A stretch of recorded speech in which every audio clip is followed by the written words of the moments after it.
Hello everyone, my name is LAVANYA PRASHER and today the topic that we will discuss is law-making process in India.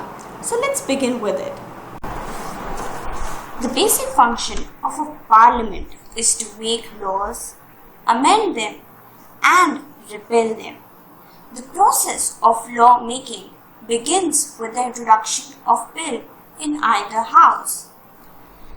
Before recognizing the process of law-making, let us comprehend as what a bill is. A bill is basically a proposal or a draft statute which becomes a law after it is passed by both the houses of the parliament and assented to by the president. A bill could be a proposal for a new law, or it could be a proposal to change an existing law, which is presented in front of Parliament for a debate or a discussion. It is to be noted that all legislative proposals are brought before the Parliament in forms of bill. The bill is characterized in two parts, the public bill and the private bill, and these both follow the same procedure and pass through the same stages in both the houses of the parliament. Now discussing about the two types of bill, a private bill is intended to affect one particular area or an organization, whereas a public bill is intended to affect public as a whole. Private bill can be further divided under personal bill, which affects one or two people, whereas a public bill is further divided under a government bill and a private member bill. A government bill is stirred through a parliament by a minister from the appropriate government department, whereas a private member bill is sponsored by an individual MP. The bill introduced in the parliament can be classified in four ways: the ordinary bill, the money bill, the finance bill, and the constitution amendment bill. Now, understanding the different types of bill, let us start with the first type, the constitutional amendment bill. Now, a constitutional amendment bill is passed to amend the provisions of the constitution. Now, when there is a need to change or to amend some provisions of the constitution, the constitutional amendment bill is put forth for the discussion by the members of the parliament. Now, this constitutional amendment bill is introduced under the Article 368. The second type of bill is a money bill. Now, as the name suggests, a money bill deals with the money matters. The third type of bill is a finance bill. Now, a finance bill consists of both the money and the non-money matters. The basic difference between a money bill and a finance bill is just that the money bill only deals with the money matter, but a finance bill consists of both money as well as non-money matters. The last but not the least, the fourth type of bill is an ordinary bill. Now, an ordinary bill consists of all the matters or subjects which are not under the rest of the bill. So, the matters which are not covered under the money bill, the finance bill, and the constitutional amendment bill would come under the ordinary bill. The most usual bills introduced in the parliament are the ordinary bill and the money bill.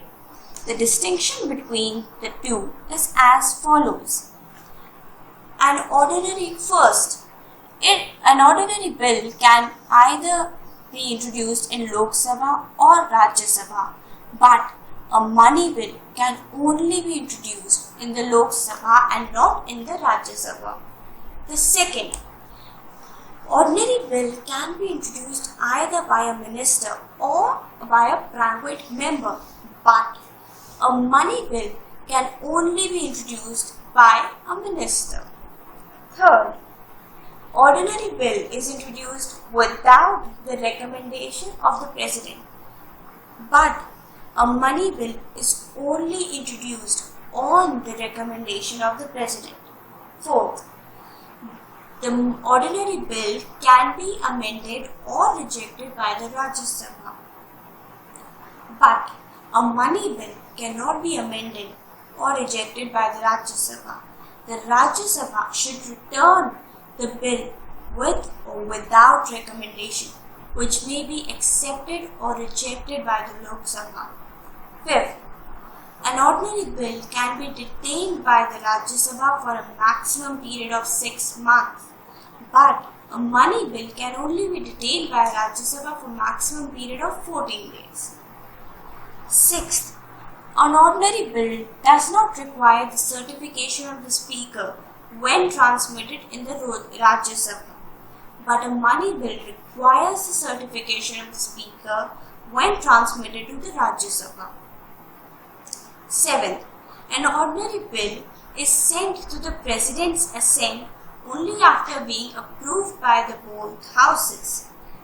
In case of a deadlock due to disagreement between the two houses, a joint sitting of both the houses can be summoned by the President to resolve the deadlock. At the time of money bill, it is sent to the President's assent even if it is approved by only Lok Sabha. There is no chance of any disagreement between the two houses, and hence there is no provision of joint sitting of both the houses in this regard. Eighth, its defeat in the Lok Sabha may lead to resignation of the government. Now, if an ordinary bill is defeated, it would lead to resignation of the government. A money bill's defeat in Lok Sabha leads to resignation of the government.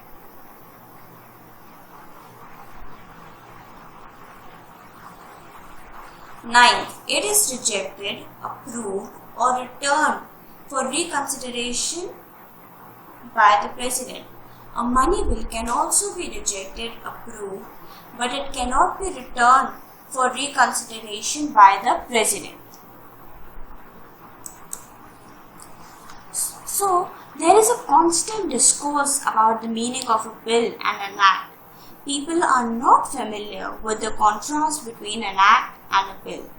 Thus, to streamline the contrast, here are some differences. Act versus a bill.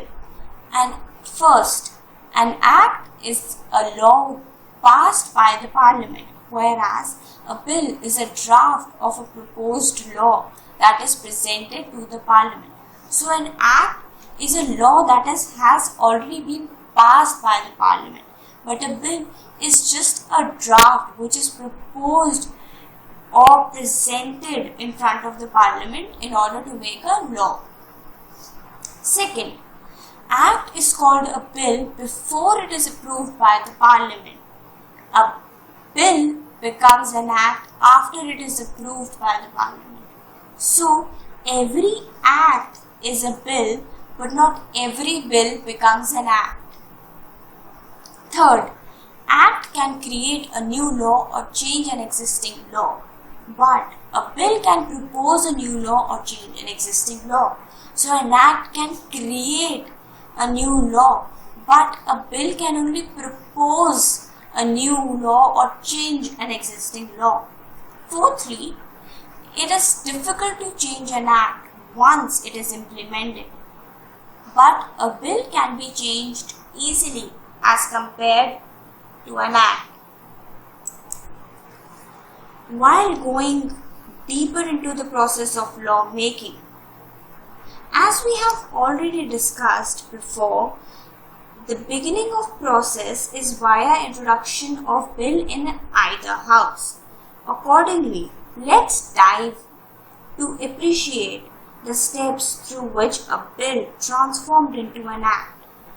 A bill can be introduced in either of the houses, that is the Lok Sabha or Rajya Sabha, but a money bill can only be introduced in Lok Sabha and not Rajya Sabha. A notification is published in the Gazette of India. The process of transformation of a bill to an act is carved up into different stages or readings. So the first reading is done in where the name and objective of a bill is read in the house. So in the first reading, only the name and the objectives or why the bill is being introduced in the parliament are read in the house. Then this bill is sent to the select committee for further scrutiny. The second stage or the second reading, it consists of two stages. The first stage is the general description of a bill as a whole. In the first stage, the minister describes the bill as a whole. In the second stage, the reading of a bill is done clause by clause. So in the second stage, each member discusses the bill line by line so that no mistake is done while preparing a bill, an act. The last stage or the third stage is a voting stage. In here, no discussion about the bill is done, but each member votes for or against the bill. After the bill has gone through all the three stages, it is sent to the other house for approval, and the same three stages are followed in the other house as well. Now, if the bill has been approved by both the houses, it is sent to the president for his assent or signature. If the president gives his assent, the bill gets converted into a law. A bill, while in the process of transformation, goes via standing or select committee. Let us understand firstly what a standing committee is. So a standing committee are permanent committees which are constituted for a fixed tenure. So they are permanent type of committees and they are there for a fixed tenure. They function like a miniature parliament. Why? Because they consist of small groups of members from both the government and opposition. Now, a standing committee consists of members from both the parliament, that is the government and the opposition. So, it looks like or it functions like a small parliament. The role of committees in bill making.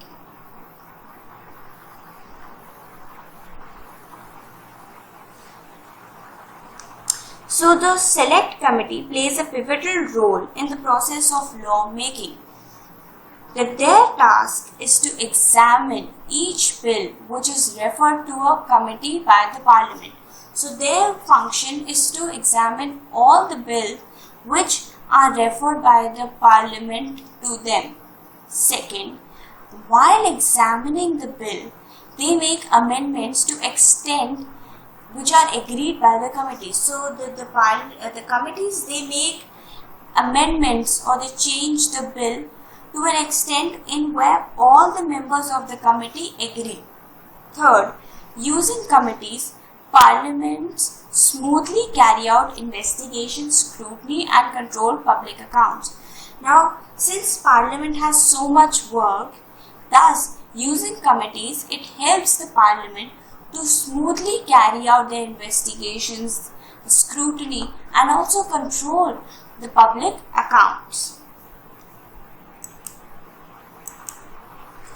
A parliamentary committee not only examines each provision within the bill, but which gives each member multiple opportunities to present their detailed views and amendments, but also act as a check on poorly drafted provision within legislation which is hurriedly passed through a house. So the committee, they not only examine the provision, they examine each provision in the bill extensively, and they give opportunity to each member to give in their views about the changes to be made. With this, they also act as a check on poorly drafted provisions, the provisions which are not drafted in a particular way or are not drafted properly. They also keep a check on that. The hitch of a committee. So the problem which is faced due to a committee is that a committee takes months before a report is tabled in a parliament, with some bills being referred to committee more than once. So the committee, it takes so much time for making a report, and sometimes the parliament, it refers the same bill to the committees more than once. But it also plays an important role, as when the government lacks the number in the house to pass the bill, the committee processes helps bring on board support which would otherwise lack. After following all the above steps, the bill is transformed into an act. Now, the only complication is concerned to the act coming into force. Different ways through which a bill comes into force is as follows. Generally, most acts will come into force or become legally enforceable in a manner as prescribed in the Act will say. Usually, the Act, it prescribes how the Act would come into force. Now, it can be done through different ways. First, it would come into effect from the date of assent by the President.